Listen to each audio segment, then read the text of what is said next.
امید ہے کہ آپ سب لوگ ٹھیک ہوں گے، اور آج جو ہے وہ ہمارا ایک اور آن لائن لیکچر ہے، اور یہ جو آن لائن لیکچر ہے اس میں آج ہم اپنا چیپٹر نمبر 11 پڑھیں گے، اور آئیے دیکھتے ہیں کہ اب ہم اس چیپٹر میں کیا پڑھنے والے ہیں۔ ایسا ہے کہ چیپٹر نمبر 11 جو ہے یہ ہے کھانا پکانے کے اصول اور طریقے۔ تو آئیے ہم دیکھتے ہیں کہ آج ہم اپنے اس چیپٹر میں کیا پڑھنے والے ہیں۔ تو روزمرہ کھائی جانے والی خوراک میں سے چند غذائیں ایسی ہوتی ہیں جنہیں کچی حالت میں بھی کھایا جا سکتا ہے، مثلا مولی ہے، گاجر، ٹماٹر اور آم وغیرہ۔ لیکن بیشتر غذائیں ایسی ہیں جن کو پکائے بغیر ہم کھانے کا تصور بھی نہیں کر سکتے ہیں، مثلا گوشت ہے۔ آپ میں سے کوئی بندہ یہ سوچ سکتا ہے کہ وہ گوشت کو کچا کھا جائے؟ مچھلی، کبھی سوچ سکتے ہیں کہ ہم کچی مچھلی کھا لیں؟ ساگ ہے، چقندر، اور کبھی تصور بھی نہیں کیا جا سکتا کہ ہم ساگ کو کچا کھا جائیں، کاٹیں اور ایک دم سے کھا لیں۔ مطلب ان چیزوں کو پکانا ضروری ہے۔ خوراک صرف دل خوش کرنے اور ذائقے کے لیے ہی نہیں پکائی جاتی ہے، بلکہ خوراک پکانے کے چند اہم مقاصد ہوتے ہیں جو مندرجہ ذیل ہیں۔ اس میں سب سے پہلا جو خوراک پکانے کے ہم مقاصد کو دیکھیں گے، جو سب سے پہلا مقصد ہے وہ یہ ہے کہ خوراک پکانے سے نرم، گرم اور زود ہضم ہو جاتی ہے۔ نرم بھی ہوتی ہے، گرم بھی ہو جاتی ہے اور زود ہضم ہو جاتی ہے، یعنی ہم اس کو آسانی سے ہضم کر سکتے ہیں۔ دودھ اور گوشت کو پکانے سے ان میں موجود متعدد بیماریوں کے جراثیم مر جاتے ہیں۔ بالکل ایسا ہی ہے جی، کہ دودھ کے اندر ہے، کچا انڈا ہے، اور اسی طرح سے مچھلی ہے، گوشت ہے، ان کے اندر بہت سارے جراثیم ایسے ہوتے ہیں جو صرف پکانے سے ہی ختم کیے جا سکتے ہیں۔ جیسے عام طور پر انڈے کے بارے میں کہا جاتا ہے کہ انڈے کے اندر ٹائفائڈ کے جراثیم ہوتے ہیں، جب ہم اس کو پکاتے ہیں تو تبھی اس کے اندر سے وہ جراثیم ختم ہوتے ہیں۔ اسی طرح سے دودھ کے اندر سالمونیلا کہا جاتا ہے کہ پایا جاتا ہے، جب ہم دودھ کو اچھی طرح بوائل کرتے ہیں، بوائل کرنے کے بعد ہم اس کو استعمال کرتے ہیں تو وہ جراثیم اس کے اندر سے ختم ہو جاتے ہیں۔ خوراک خوش ذائقہ ہو جاتی ہے۔ پھر اگلا جو مقصد ہے وہ یہ ہے کہ خوراک خوش شکل ہو جاتی ہے، جو بھوک کی خواہش پیدا کرتی ہے۔ مچھلی، انڈے، گوبھی اور مولی میں مخصوص جو ناپسندیدہ بو ہے وہ پکانے سے ختم ہو جاتی ہے۔ ٹھیک ہے، بہت ساری چیزیں۔ مچھلی کی ایک بڑی کامن اگزامپل ہے، آج کل مچھلی کا سیزن بھی ہے، تو مچھلی کی بہت ہی کامن اگزامپل ہے کہ مچھلی میں بڑی عجیب سی بو ہوتی ہے، اور جب ہم پکاتے ہیں تبھی وہ بو اس میں سے ختم ہوتی ہے۔ اس کے علاوہ پکانے سے غذا کے حجم اور مقدار کا صحیح تعین ہو سکتا ہے۔ جیسے ایک گلاس چاول جو ہیں وہ بغیر پکے ہوئے تھوڑے ہوتے ہیں، جب ہم ان کو پکاتے ہیں تو وہ زیادہ ہو جاتے ہیں۔ بالکل اسی طرح سے دالیں جو ہیں بغیر پکے ہوئے جو ہے ان کی مقدار کم ہوتی ہے، اور جب پک جاتی ہیں تو ان کی مقدار زیادہ ہو جاتی ہے، جبکہ سبزیاں اور گوشت ان میں موجود پانی کیونکہ خشک ہو جاتا ہے، اس لیے ان کا حجم جو ہے وہ کم ہو جاتا ہے۔ اچھا جی، اس کے بعد ہے کہ غذا کو پکا کر حسب مطلوب ہر عمر، کیفیت اور مطلوبہ نوعیت کے مطابق گرم، ٹھنڈا، نرم یا ٹھوس بنایا جا سکتا ہے۔ ایسا ہی ہے کہ غذا کو پکانے سے جو ہے وہ ہم اس کو اپنی مرضی کی فارم میں لے کر جا سکتے ہیں۔ جیسے چاول ہیں، ویسے تو کچے تو پتہ ہے کیسے ہوتے ہیں، لیکن اگر ہم نے اس کو کھچڑی بنانی ہے تو کس طرح سے بنائیں گے؟ انہی چاولوں کو دودھ میں ڈال کر ہم کھیر بنا سکتے ہیں۔ مطلب ہم اپنی مرضی کی فارم میں کھانا تیار کر سکتے ہیں، کیونکہ ننھے بچوں، بوڑھوں اور بیماروں کے لیے سبزیوں، پھلوں اور اناجوں کا کچی حالت میں چبانا اور ہضم کرنا کافی مشکل ہوتا ہے۔ اس کے بعد جو ہمارا نیکسٹ ٹاپک ہے وہ یہ ہے کہ خوراک پکانے کے طریقے کون کون سے ہیں۔ تو خوراک پکانے کے عام طور پر جو ہمارے ڈیلی بیسس پر جو ہم کوکنگ کرتے ہیں اس میں 3 طریقے جو ہیں وہ خوراک پکانے کے استعمال ہوتے ہیں۔ ان میں پہلا ہے خشک پکوائی، جس کو ہم ڈرائی ہیٹ کوکنگ کہتے ہیں۔ نمبر 2 جو ہے وہ تر پکوائی یعنی موائسٹ ہیٹ کوکنگ، اور نمبر 3 جو ہے امتزاجی طریقے سے پکوائی، جس کو ہم کمبائنڈ کوکنگ میتھڈ کہتے ہیں۔ اب اس میں سب سے پہلے ہم خشک پکوائی پر ایک نظر ڈالیں گے۔ تو خشک پکوائی میں کھانا پکانے کے ایسے تمام طریقے استعمال کیے جاتے ہیں جن میں پانی اور بھاپ وغیرہ قطعی استعمال نہیں ہوتا۔ کھانا پکانے کے ایسے تمام طریقے جن میں پانی بالکل بھی استعمال نہیں ہوتا ہے، اس میں تلنا ہے، فرائی کرنے میں آپ کو پتہ ہے پانی استعمال نہیں ہوتا، بیکنگ میں ہم بالکل پانی استعمال نہیں کرتے، اسی طرح سے دغال پذیری یعنی گرل کرنا، کسی بھی چیز کو سینکنا جو ہے اس میں پانی کا استعمال نہیں ہوتا۔ بھوننا یعنی جب ہم روسٹنگ کرتے ہیں تو اس میں بھی پانی کا استعمال نہیں کیا جاتا۔ تو یہ 3 طریقے خوراک پکانے کے اب آپ کو یاد رہنے چاہیے کہ خشک پکوائی یعنی ڈرائی ہیٹ کوکنگ، تر پکوائی یعنی موائسٹ ہیٹ کوکنگ، اور امتزاجی پکوائی یعنی کمبائنڈ کوکنگ میتھڈ۔ اسٹوڈینٹس، خشک پکوائی کے بعد اب ہم تر پکوائی کے بارے میں دیکھیں گے۔ تو پکانے کے ایسے طریقے جن میں پانی اور بھاپ کا استعمال ناگزیر ہوتا ہے وہ سب تر پکوائی میں شامل ہے۔ مثلا پانی میں ابالنا، ہلکی آنچ پر پکانا یعنی سمرنگ کرنا، بھاپ دینا، دم پذیری وغیرہ۔ مثلا انڈے، سبزیاں، گوشت وغیرہ ابالنا، وہ تمام پکانے کے طریقے جن میں پانی کا کھلا استعمال کیا جاتا ہے اس کو ہم تر پکوائی کہتے ہیں۔ چاولوں یا سبزیوں کو پانی یا دودھ کا چھینٹا دے کر دم دینا اور پریشر کوکر میں پکانا وغیرہ۔ اب ہم دیکھیں گے امتزاجی طریقے سے پکوائی، تو ان میں تر اور خشک دونوں طرح کے طریقے ملا کر استعمال کیے جاتے ہیں، یعنی پہلے غذا کو خشک پکایا جاتا ہے یا تلا جاتا ہے اور بعد میں حسب خواہش پانی کی مقدار ڈال کر نرم کیا جاتا ہے۔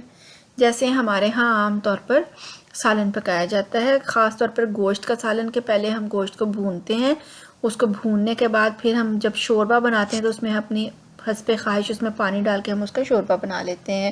ان میں دم پذیری یعنی بریزنگ اور روسٹ وغیرہ شامل ہے۔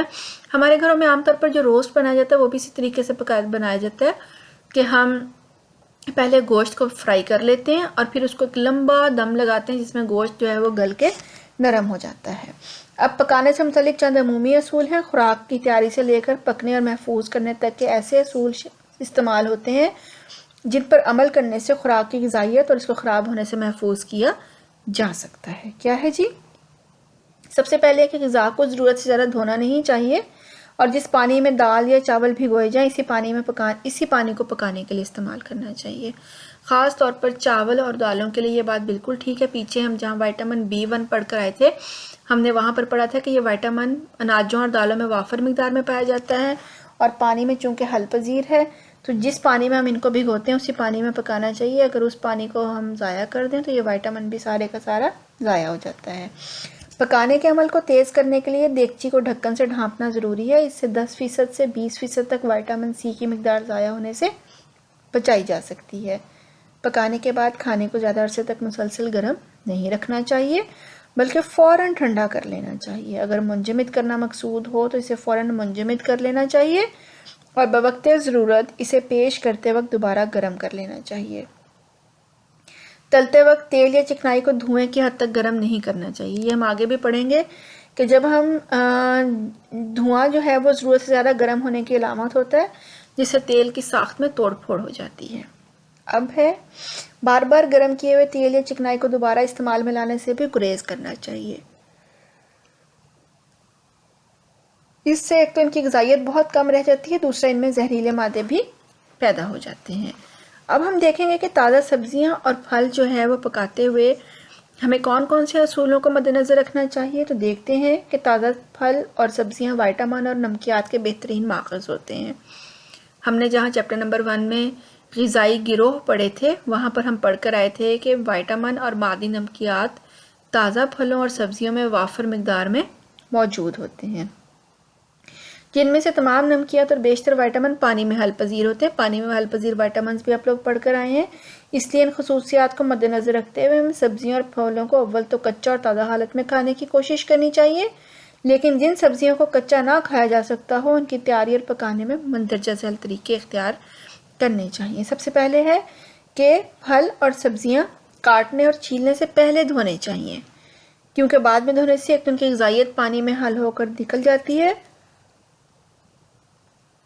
دوسرا یہ کہ چھیلتے وقت ان پر لگی ہوئی مٹی ان کے بھی اندر لگ جاتی ہے، خصوصاً ساگ اور دوسری پتے دار کئی۔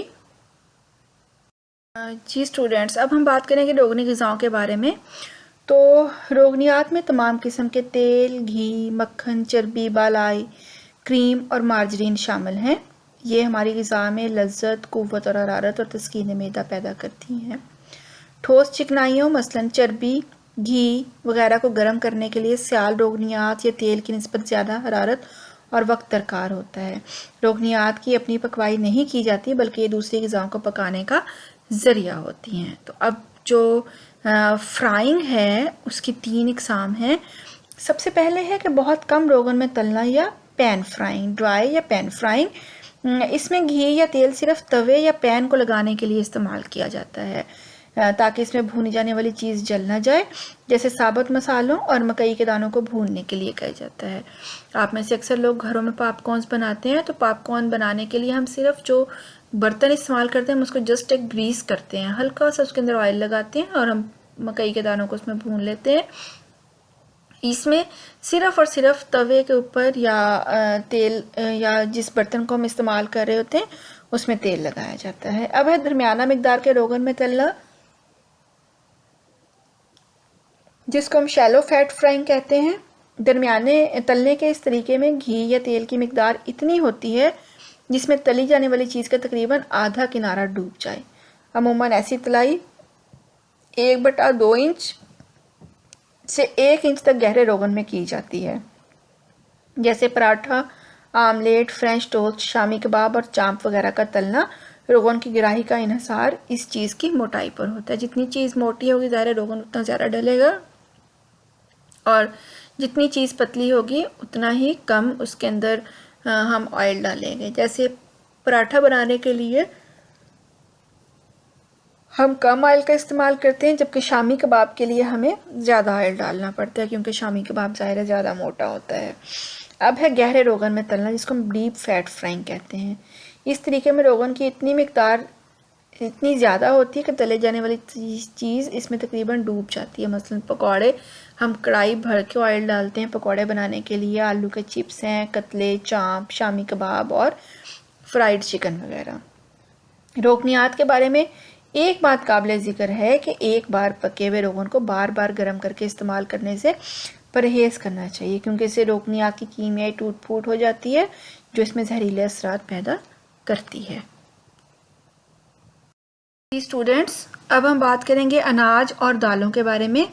اناجوں میں ہر قسم کی دالیں، چنے، گیہوں، مکئی، جوار، باجرہ، جو اور چاول شامل ہیں جو دنیا میں سب سے زیادہ کھائے جاتے ہیں. آپ کو پہلے میں پڑھا کر لائی تھی کہ دنیا میں جتنی بھی اسٹیپل فوڈز ہیں وہ آلموسٹ ساری جو ہے وہ اناج اور دالوں کے گروپ سے ہے،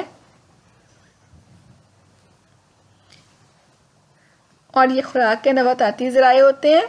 یہ سستی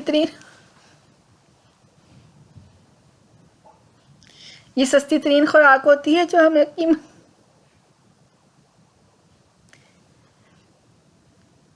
ہمیں قیمت کے لحاظ سے بہترین غذائیت مہیا کرتی ہے. اناج سے ہمیں نشاستہ، شکر، نمکیات، کچھ وائٹامن اور پروٹین فراہم ہوتے ہیں.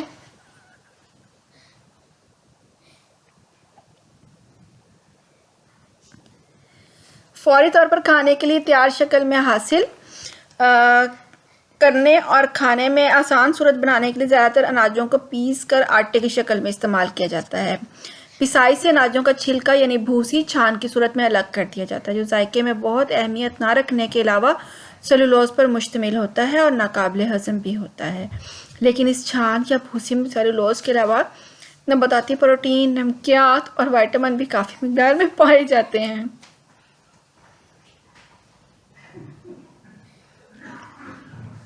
جو چھان نکالنے سے ضائع ہو جاتے ہیں، اس لیے چھان سمیت آٹا استعمال کرنے سے زیادہ غذائیت فراہم ہوتی ہے. اس کے علاوہ اناجوں کے اندرونی تخم میں بھی چند وائٹامن اور نمکیات کی مقدار باقی حصوں کے مقابلے میں زیادہ ہوتی ہے جو پسائی کے عمل میں ضائع ہو جاتے ہیں. جہاں میں نے آپ کو وائٹامن B1 پڑھایا تھا وہاں یہ سارا میں آپ کو پڑھا کر آئی ہوں کہ کس طرح سے جب پسائی کے دوران اناجوں کا جو اندر والا حصہ ہوتا ہے اس کو جب ہم پیستے ہیں تو کس طرح سے وہ ضائع ہو جاتا ہے. اس لیے باریک پیسے آٹے کے بجائے دلیے کی صورت میں اناج کا استعمال زیادہ غذائیت فراہم کرتا ہے. ثابت اناجوں کی تیاری کے بڑے مرحلے میں انہیں دھونا اور بھگونا تقریباً آدھے گھنٹے کے لیے شامل ہے، جس کا پانی گرا دیا جاتا ہے. اس سے اس میں حل پذیر متعدد وائٹامن اور نمکیات کی کثیر مقدار ضائع ہو جاتی ہے. اس لیے دالوں اور اناجوں کی تیاری کے لیے چند اصول مرتب کیے گئے ہیں. مثلاً چاول اور دال وغیرہ کو کم سے کم دھونا چاہیے تاکہ بار بار پانی گرانے سے ان میں حل شدہ اجزاء ضائع نہ ہوں.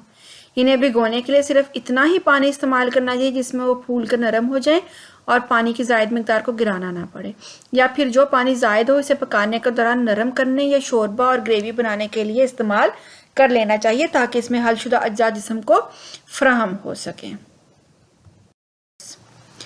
اس کے ساتھ ہی ہمارا آج کا لیکچر ختم ہو گیا، اور نیکسٹ ویک انشاءاللہ ایک نئے ٹاپک کے ساتھ، ایک نئے لیکچر کے ساتھ دوبارہ ملیں گے۔ تب تک کے لیے اللہ حافظ۔